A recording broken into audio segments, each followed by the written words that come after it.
Hey everyone, welcome back to No Ordinary Monday. Today we are into part 2 of our conversation with Melanie Marshall, a former foreign news journalist who worked for the BBC.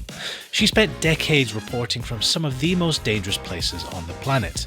And if you haven't listened to part 1 yet, go back and listen to that first.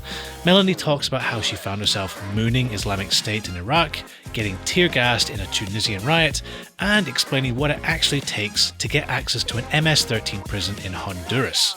Go check that out first before coming back for part 2. For those of you who are caught up already, Melanie is about to share her big No Ordinary Monday story. It takes place in Afghanistan in 2012.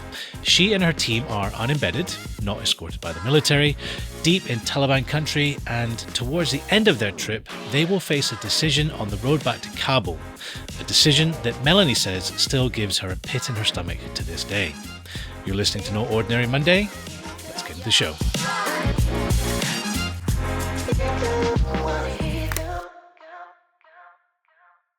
Okay, Melanie, on this show, we absolutely love when guests come on to share what we call the No Ordinary Monday story, which is a story that really stands out, an experience that stands out in their career. And we've chatted. Again, I threw those anecdotes in before because I know you've got so many stories. So I cannot wait to know which one that you've picked that tops all that. Oh, I don't know. I don't know, if it tops all of it, but it's definitely one that's very special to me. And Afghanistan's a country that means a lot to me personally. I feel a deep love for the place because the people are funny and wonderful and loving, and I don't think the world sees that very often. And I went there with the absolutely marvelous Lise Doucette, who comes off fantastically in this, so I don't mind using her name. And I had really wanted to go, and she'd introduced me to the country. And I wanted to do a documentary that showed Afghanistan the way she had taught me to see it. And so we went on a magical mystery crisscross tour of Afghanistan, not seen since the hippies in the 60s and the 70s. This is what the Taliban... Which sort of time frame was it? So this would have been 2012, 2013, maybe? Okay. So roughly, so Taliban, so still quite a heavy fighting between the Taliban and Afghan and allied forces. Yeah. And we were going to go around the country. And we did. And we started with the New Year, Rouge, which has just happened, which has just passed as you and I were recording this, up in Mazar-e-Sharif, because it's one of the places it's most beautiful to celebrate it. And what I remember from being up there was we were being hosted, again, access, we were being hosted by this general who was very powerful, but when we sat general down, what was that? No, he wasn't a Taliban okay. general. He was an Afghan forces general, and he'd been Northern forces before, because all these guys have usually had, but he wasn't. I don't know how to tell you this, but he wasn't a warlord. He was a good leader. You could see it in how his men responded to him. You could see it in how he handled command of people who were bringing tea. Yeah. He was a good leader. And we were sitting and in doing one of our first interviews with him, and he stopped and he said, "Oh, a friend of mine has just sent me a poem." And it turned out that he had a friend and they would send each other poems back and forth. And he was a general who was a poet. And also, in an effort to make me feel safe, and I don't know why, I think because I was like the younger and I was female, they wanted to make me feel safe. He then put extra security onto our guest house, which resulted in me waking up at about 2 a.m. and seeing the shadow of a man with an AK-47 outside my window and thinking, oh, and then finding out, oh no, this guy has actually been sent to be visibly protecting my bedroom. Oh, wow. because like protecting my honor, essentially, right? Like my honor had become his honor. Yeah. And it was interesting because, I mean, I use that word a lot when I talk about these things. He had been such a great host. We then met a warlord named General Atta, who was definitely, I don't mind saying this now, he was taking money left, right, and center from whoever, you know. And he let Lise come and work out with him. And you talk about access, but it was like, you're trying to convince a guy who does not trust the media to represent him. And he was a warlord who was stealing. And so how do you get him to trust you? And it's like, he's like, well, I take very good care of myself. So he let us come and do his morning workout with him. But you can immediately tell somebody he had no connection to the people. He was removed. He was in his big house. Yeah. He was a different kind of leader. Fascinating. And we went down to Kandahar, which probably is a name that will be familiar to a lot of your listeners and viewers. And the whole time we were going, what's really important to me as much as possible is to be unembedded. And embedded means when you are with the military, when you are wearing your flak jacket and the military is protecting you. But that removes you from the people. And for me, the people are the point. And it's how you connect. So we were always unembedded. So we had managed to work out that we were going to go down to Kandahar, unembedded, but we were going to be under the protection of a guy named Ahmed Wali Karzai. And speaking of, I don't mean to speak ill of the dead, I'm giving you a bit of a spoiler here, but he was known or believed to have had his hands in many pies, and he was the brother of the president, of the former president at this point. And just to interrupt, so you find these people to protect you, and they're obviously local people. They're very well integrated in the various systems. Yeah. And is it your local fixer that recommends these people, or how do you I wouldn't use the term. Afghan journalists hate the term fixer.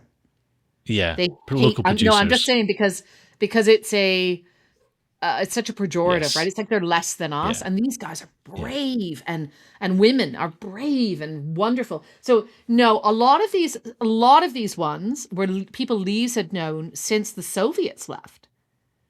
Oh, wow. Right. So she knew Karzai, she knew Hamid Karzai. She knew, But Ahmed and Shoaib Sharifi, amazing local journalist, but they would recommend, like, so he knew the general poet.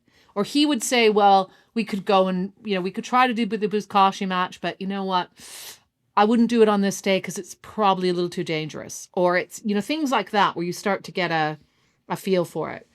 But we went to, so two things from Kandahar stand out to me. Three.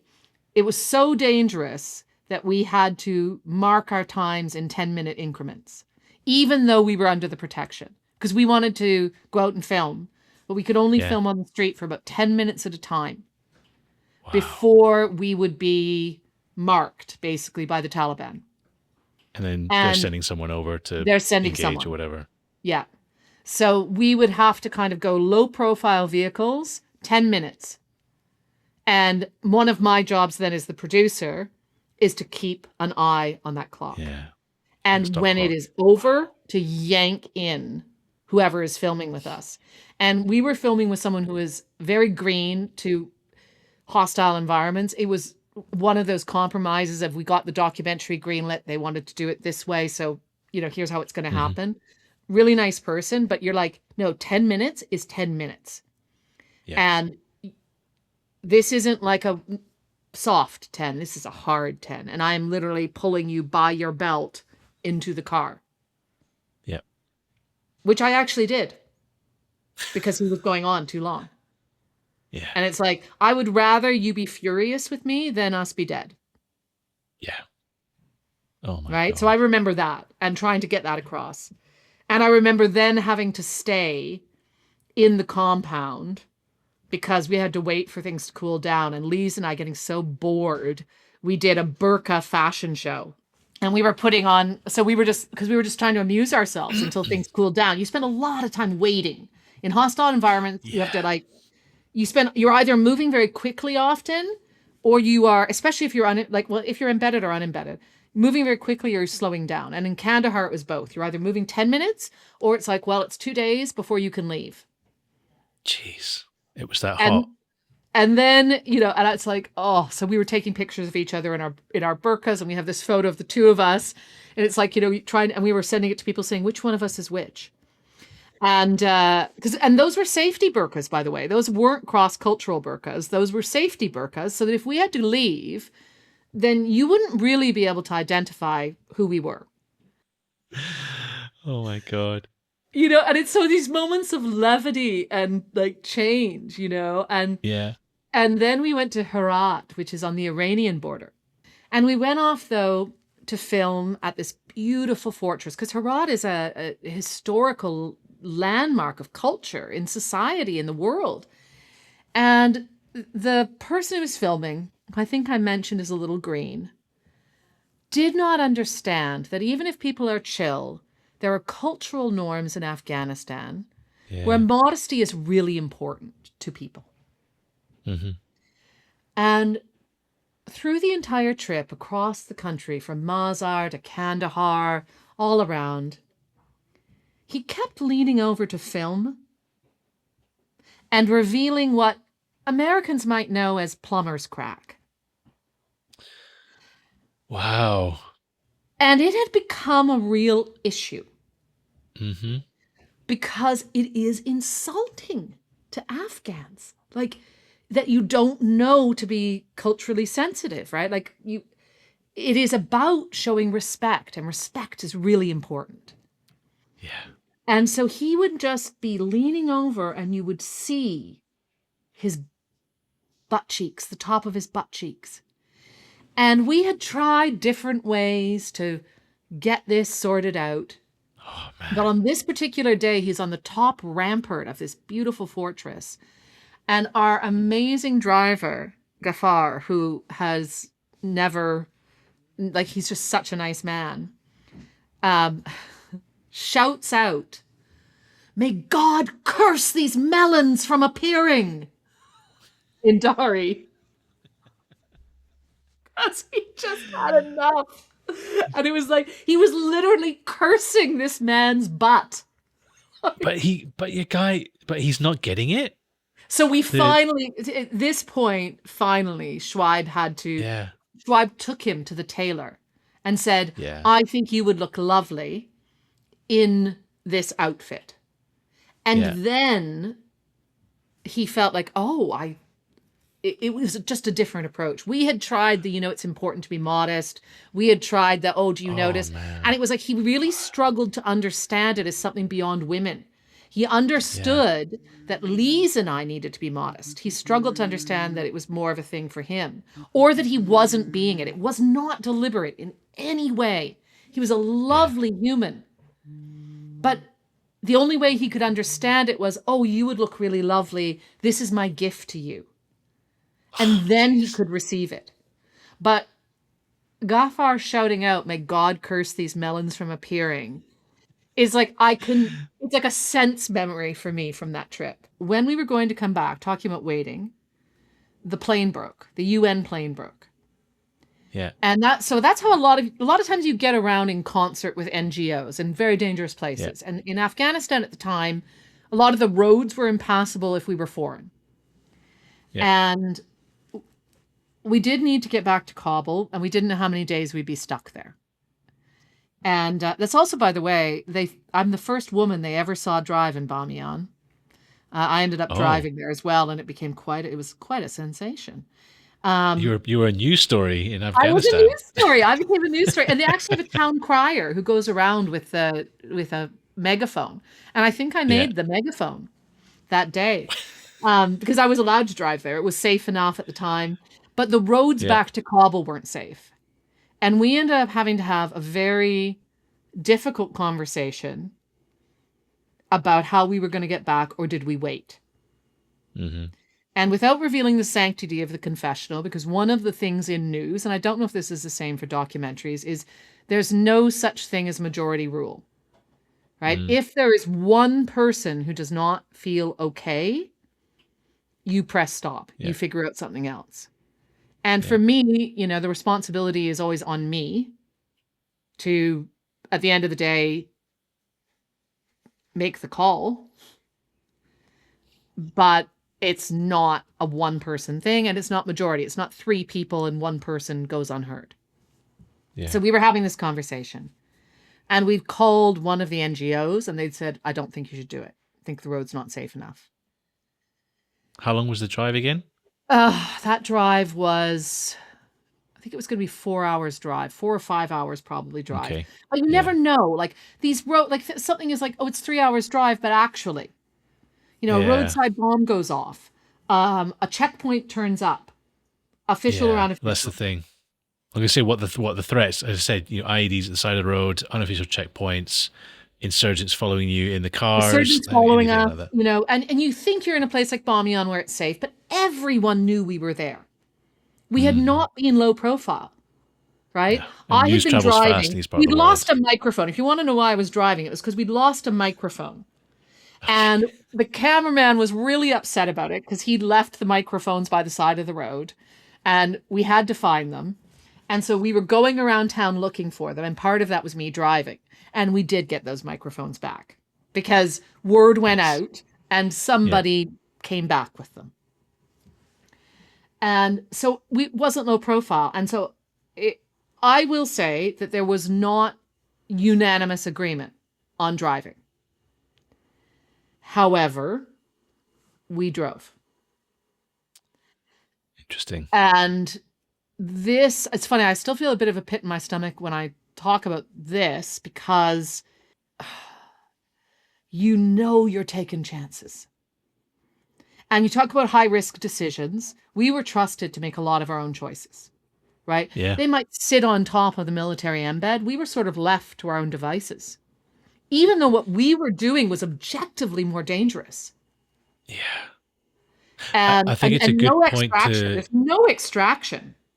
No, you're on your own. And I think it's a very good point to jump in and just talk about risk assessments for it's not in a boring way, but we talked a little bit about this offline, is that your job and then my job, when you're on a shoot, is if you're we obviously write a risk assessment before you go out.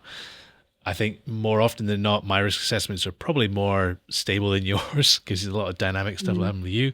But if something goes wrong, then, and someone, God forbid, dies, you got to come home and stand up in court, and you could very well be done for manslaughter if you're found to be negligent of the risk assessment or have done something that is deemed wrong. So when we go back to that decision, you are taking a very serious risk and so again, you weren't in unanimous decision and you went ahead with it. We weren't in unanimous decision, and that's probably one of the few times that I've done that, where gone ahead without unanimous decision.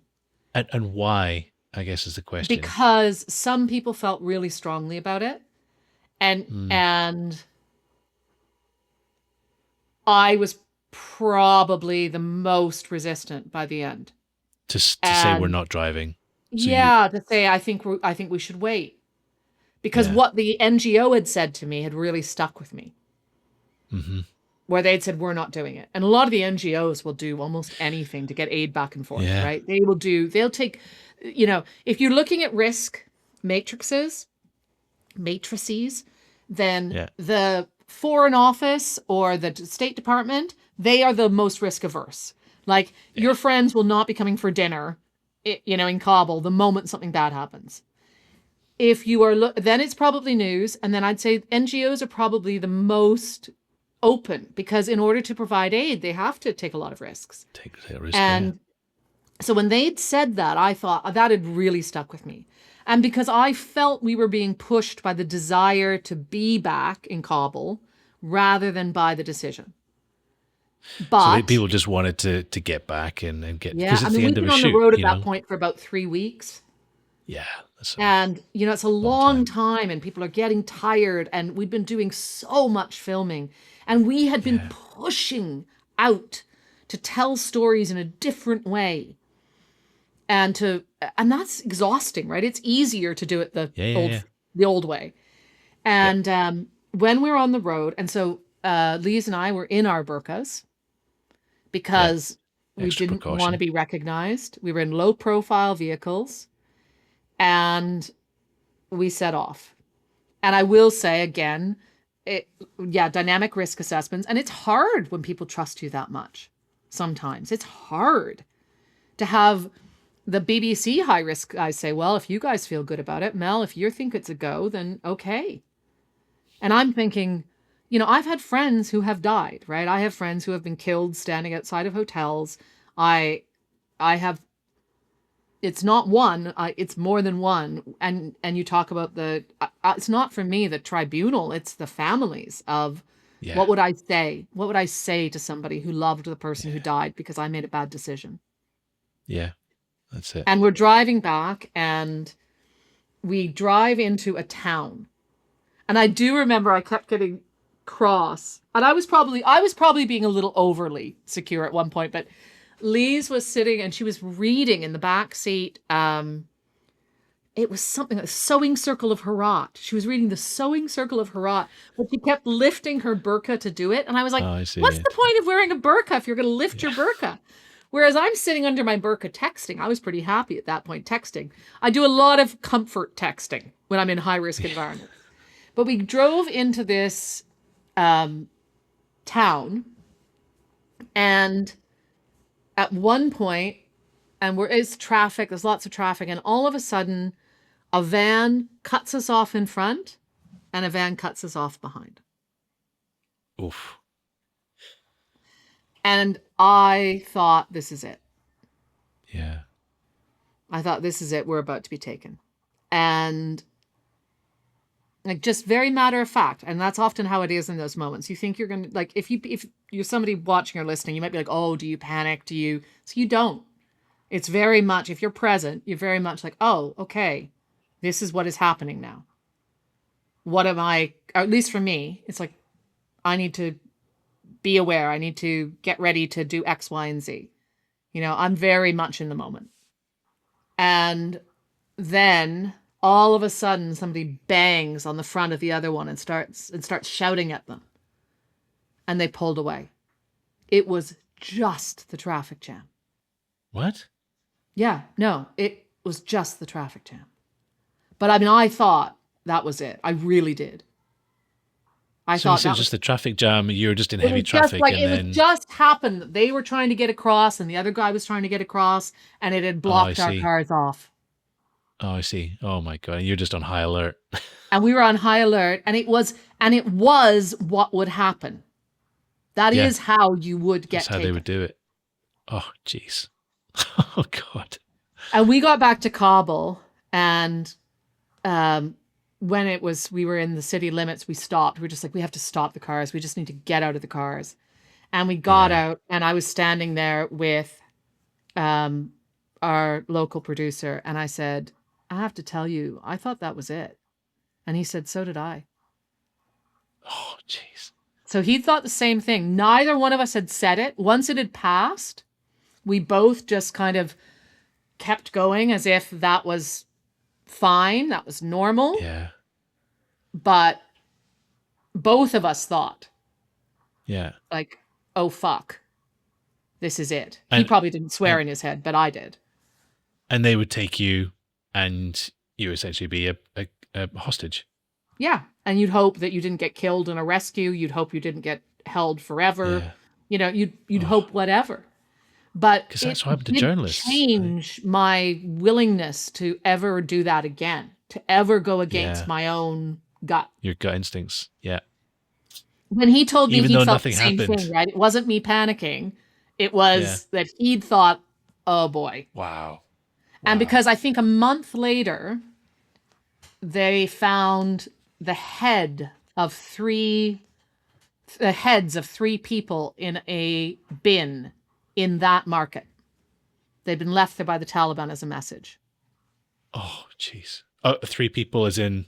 3 people who were enemies. So like about a month later, and I found this out from they basically chopped off the heads of 3 people who they saw as enemies of the Taliban, and they left them in a garbage bin in that market that we were in as a message that they were present. So it wasn't crazy that we felt fear. That Yeah. fear, that feeling was not out of, Jeez. out of range. It was, and who knows? You don't know. So much of this is luck. You don't Yeah. ever like to say that, but so much of this is it wasn't our day. But you must have been, when you on all of these shoots, whether, as I said, Mm. Afghanistan, Syria, Iraq, Yemen, you probably have a pretty good idea that you're rolling the dice every time you leave the hotel in the morning or wherever you are and get on the road and do something. Does that go through your head? You're putting yourself in risk. I don't know if you can do the job if you think about it like that. Yeah.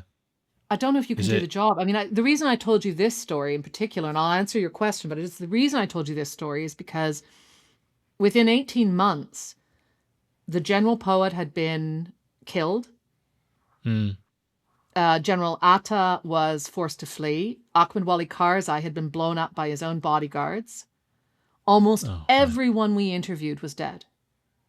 Yeah. And so we were lucky that it did not happen when we were with all of these people under their protection. Yeah. Probably the safest we were was when we were out in a remote village that nobody cared about, when we were under the Yeah. protection of a village headman, Yeah. which is somebody who runs the village. And you ask about it, like, I think about other people's safety. I think about the Mm. safety of the team. I think about the safety of the people we're filming with. Are we gonna hurt them? Are they gonna have Yeah. somebody come knocking on their door After you guys leave. after Yeah. we leave? I think about that, but I don't know for me. For me, it was always, I've felt and feel really privileged to be there. Mm. I feel very focused on the story. And so for me, I would be much more focused on how do we go out and tell this story. And that always has at least made my fear secondary. Mostly. That's not totally true because obviously I'm not like insane. I feel fear, right? Like, Yeah. but I think if fear or risk is the primary way that you are going into this, Hmm. then you're not going to do a very good job of telling the world other people's stories. Yeah. Interesting. Because when I'm in those environments, and I've been a Yeah. few, like I say, you mentioned Goma earlier in Congo. Yeah. I've been, in places where there's minefields and there is conflict. Oh my And, God, I hate minefields. I, there's a huge amount, before you even go on the shoots, there's a huge amount of preparation that goes in. Mhm. It's not just, let's just jump on a plane and see what happens. Like, it's not like that at all. Usually, In for news me, sometimes, yeah. in news Yeah, sometimes you're yeah. like, oh, hey, there's a story, let's go figure it out on the ground. But for me, when I'm going, you have done the prep, so you have a good Yeah. idea of the risks, and you also have a Mhm. good idea of what mitigation you're going to Yeah. be doing. So for me, when I'm in those places, I think there is a part of my brain that's always kind of keeping one eye on that, but most of it is like, just you're so focused on getting the job done Yeah. that it doesn't really And bother you. yeah, and I don't think you can, because I don't think, and also remembering that there are good things happening to you in these places at the same Yeah, time. Like yeah. there are people are doing kind things for you in Mm, places that are really dangerous. And so yeah, you're right. Are you thinking about rolling the dice? Sure, but you have to have a lot of confidence in your team. I think you cannot go anywhere. This is another one that I picked up from Cookie, but don't go anywhere with people who don't want to go home as badly as you do. yeah, Right? So you need to have a team that you are in sync with and that you can really work with, because at the end of the day, once you're out there, you're out there. yeah, And there is a risk, sure. Like, I know there is probably something a little bit off. I have a friend who's a neuroscientist who said I probably have an insula, which is the part of the brain that measures risk. She said, yours, I'd really love to give you an MRI because I think yours probably looks different than other people's. But like, yeah, I think I'm risk averse because yeah, I think I'm always yeah, thinking, okay, how do you mitigate? But then yeah, also when I'm out there, yeah, I mean, you're keeping one eye open, because if you're not, that's irresponsible. Yeah. But you also are keeping one eye open for who are the people who will put themselves out to save you. Mm-hmm. Because there will be someone. Like I remember being in a riot where I got tear gassed right in the face. I mean, right in the face. It lands, Oh, wow. I was in Tunisia, and they if you've ever had a tear gas canister explode near you, it's not great. And I don't care what they No. say about, put an onion or, have some milk. That's mitigation. We're talking about mitigation. Getting a tear gas canister explode right in your face, you will be disoriented. Things will be streaming out of your face. You will not know what's going on. And I had that happen while the security forces were moving forward with live fire. And so Jeez.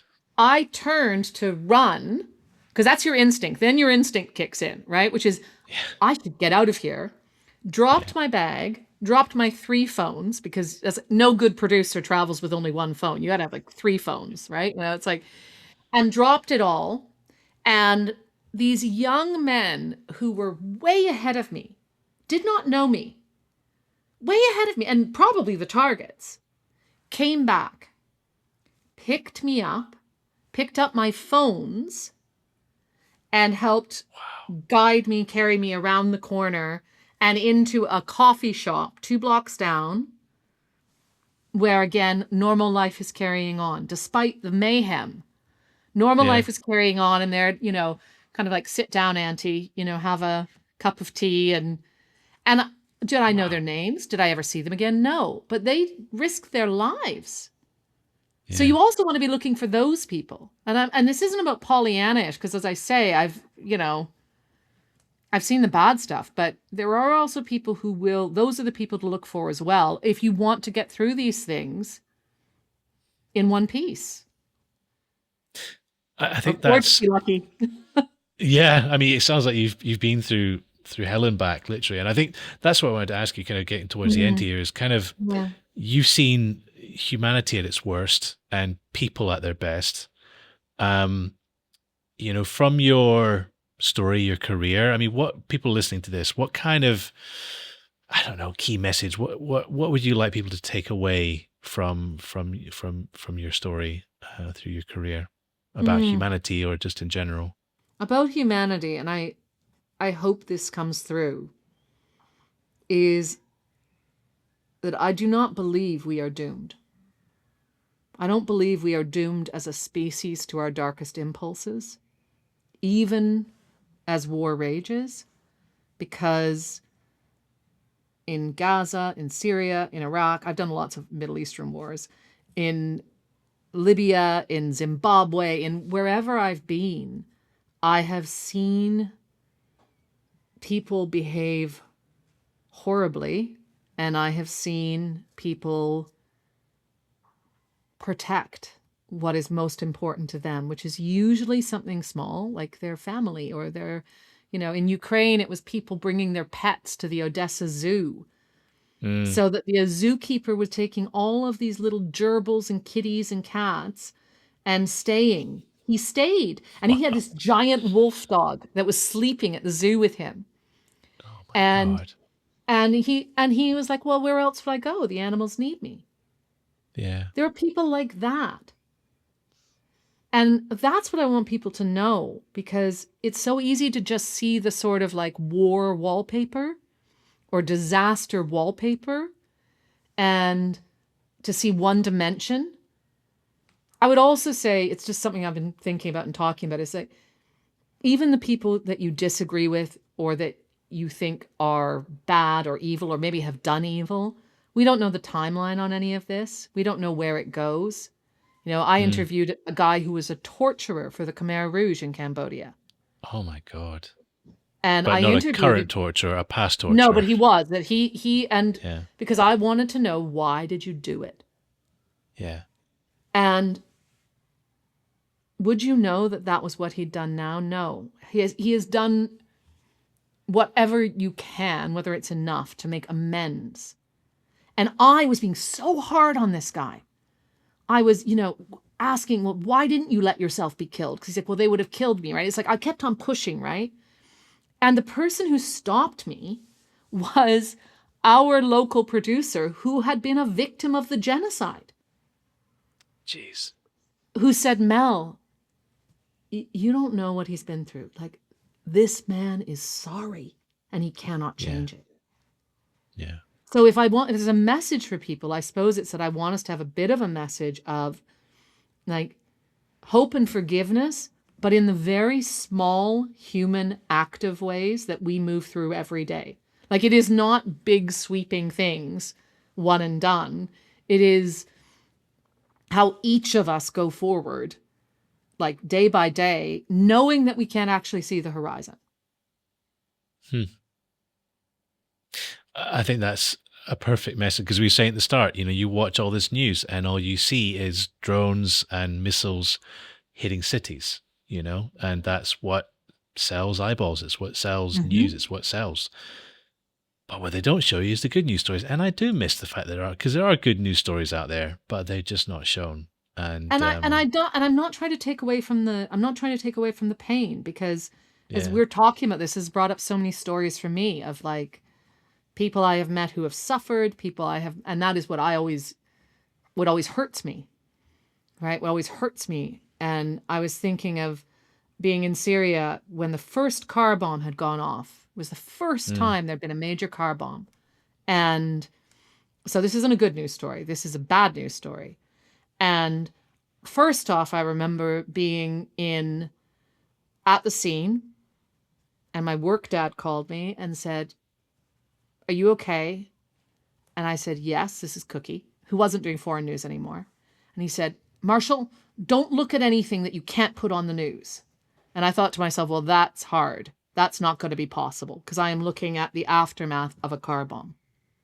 Yeah. And the aftermath of a car bomb is gruesome. Mm-hmm. It is,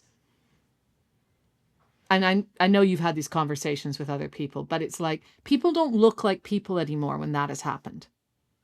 Yeah.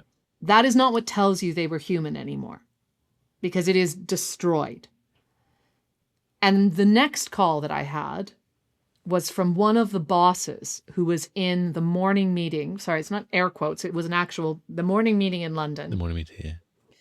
Who said to me, we're talking about this and we want to know if maybe this is real. Is this real, or is this made up? Are they just trying to pretend that there's been an attack by insurgents? Because up to that point, it had been peaceful protest against the Assad regime in Syria.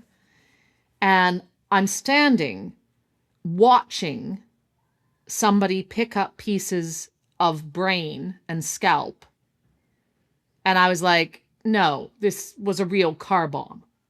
Yeah. Like, and that's exactly what I said to him. I'm like, I can tell you this is a real car bomb. Yeah. You guys can have all these intellectual conversations you want, but what stuck with me was I can still hear his voice, going to the morgue, and the families were gathering to try and find out if their family members had been on the road, if what had happened, and this man screaming, "Wala haram, wala haram, wala haram." And it means, what a shame, what a shame, what a shame. And it was like all he could think to scream in his grief because his brother had died. Yeah. And it is that which is like, the reason I tell good stories is not to pretend that didn't happen. It is so that people do not shut off from humans who are experiencing pain and grief. Because if all you see is the wallpaper, then you don't care anymore that they are exactly the same as you would be if your brother died. How we connect each other is through the whole picture. That's what I believe, at least. And again, it's people have worked long and hard to separate people, whether it's within their own countries or between countries. And at the end of the day, we're all just humans, and we're all want the same things. Loving. We want to protect our families and live good lives and do all we can do. So yeah, you're right. It's the best way to tell a story, get relatable. But yeah, it's a very good point in noticing that there is obviously a lot of bad out there, but you have to seek solace in the good. I think it's the only way You you're going to do. be able to stomach the bad. And I promise it is there. I promise it is there. Even there. Even Yeah, there, even on that trip. Even after that, I then had good experiences with one of the government minders who I still know to this day. yeah, You cannot put people in these categories kind of, it's like, stay with me, stay with me, stay with us. Just do your tiny piece. Do your tiny, yeah, tiny piece. And yeah. we're going to be okay. Inshallah. Inshallah. Fantastic. Melanie, I always love, final question before we sort of wrap up. I always love offering people practical advice if they want to follow in your Mhm. footsteps. If anyone listening kind of goes, oh, I'd love the idea of doing all that you've just talked about, what kind of practical advice have you got for people? Okay, so practical advice these days, I would say think about being independent. So I would Interesting, yeah. think about independence, think about your technical Yeah, skills, yeah, really good insurance if you're going to do that, and yeah. uh, I can put some suggestions in the show notes. Um, and the practical advice I would get is that the most important thing is the story and the connection that you have to people. So that's going to be think about your story ideas, think about what are the stories that you want to tell, who do you want to connect to. Remember that other journalists are not always your competition. They are the people you are going to work with. So build those relationships and build them on a human level. You do not need to get in touch with somebody like me or somebody else and have it be like, here's my CV of why I'm awesome. Find a way, find the football team that your favorite correspondent connects to, and you're probably likely to get in with them. That's one practical tip, right? That won't work with me. With me, it's rescue animals. Um, it's true, but so human connection and persistence, absolutely. But these days, I would honestly, if you're interested in foreign news, I think there's some really interesting stuff happening in the independent space on YouTube, Mm. in TikTok, and that is an ecosystem to enter into with really good insurance and with collaboration. That's fascinating you say it, because I was going to ask you, traditionally, when I was getting into university, a degree was essential, but with the democratization of media, anyone can pick up a smartphone and make content, can make news, can make documentaries. So would you say that's sort of what you're seeing out there is Yeah, people that are just I think good that and is. talented? I think because the if I'm being honest, I think the economic model for mainstream media and for mainstream foreign media has really struggled. And I think if you're good and talented, the democratization makes it really possible. However, it I do want you all to make a living. Yeah. I don't want you to, do it for the love, do it for the story, but I want you also to like have insurance, pay your bills. So I do think it's very much about an ecosystem of creators. The Yeah. thing that I would encourage people to have is an ethos. Like, I mean, I still go by the BBC editorial standards. I really do. I mean, I might have made a tweak here and there, but they're not Yeah. bad. They're there for a reason. And they're And publicly you available. and You they're can just publicly download them. available, so people know what you stand for, and you have to stand for something. Mm. I'm not talking about having a point of view. I'm talking about like make sure you know what your red lines are, what you're going to say, what you're going to be, right? You're not a tourist doing this. If you're Yeah. going out to do this, you're going out to tell stories and do the news or documentary, you know, you have to have a professional ethos, but I don't think you have to have a degree. You can do a degree for lots of reasons, Hmm. network or because you want to practice or whatever, but I don't think you need it. Yeah. Fascinating.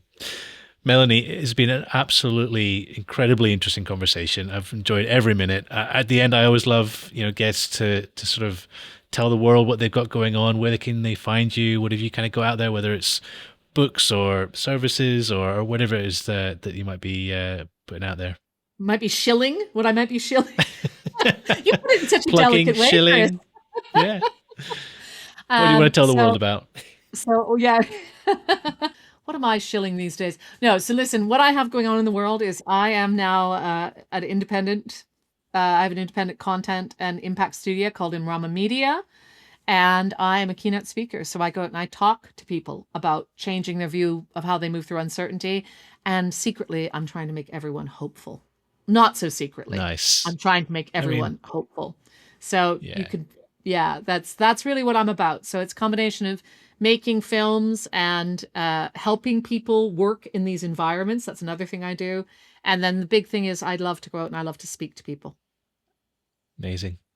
And if they're looking for you on YouTube for your Imran Media? I'm on YouTube at MD Marshall. I've got melaniemarshall.com and imramamedia.com, and hopefully we'll put those in the show notes. Absolutely. You'll find it all there. Melanie, thank you so much again. It's been a wonderful conversation, and we'll speak to you soon. Thank you. And that's it for today's episode. A huge thanks again to Melanie for sitting down with us and sharing her amazing stories across both parts of this conversation.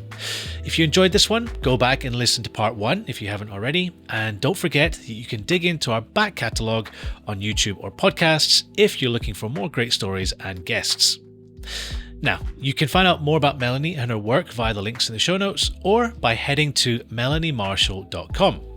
If you want to see visuals from our episodes, we post them across our socials. We are No Ordinary Monday Podcast on Instagram, Facebook, TikTok, and LinkedIn. And for everything else, head to noordinarymonday.com. If you enjoyed today's episode, there are 4 simple ways that you can support the show. Number 1, follow or subscribe on your podcast app. Number 2, leave us a quick rating or short review. Number 3, share the episode with a friend, a family member, or maybe a colleague. And then number 4, support the show at buymeacoffee.com/noordinarymonday. Any one of these things just helps us keep the podcast independent, we avoid adverts, and allows me to keep bringing you great guests and great stories. Now, just a reminder that this is the last episode before the show takes a short break. We'll be back soon with more amazing stories and guests, so if you haven't already, make sure you're subscribed so you don't miss us when we return. And that's it for this episode, and I guess the first season of our show. This podcast is independently produced, hosted, and edited by me, Chris Barron.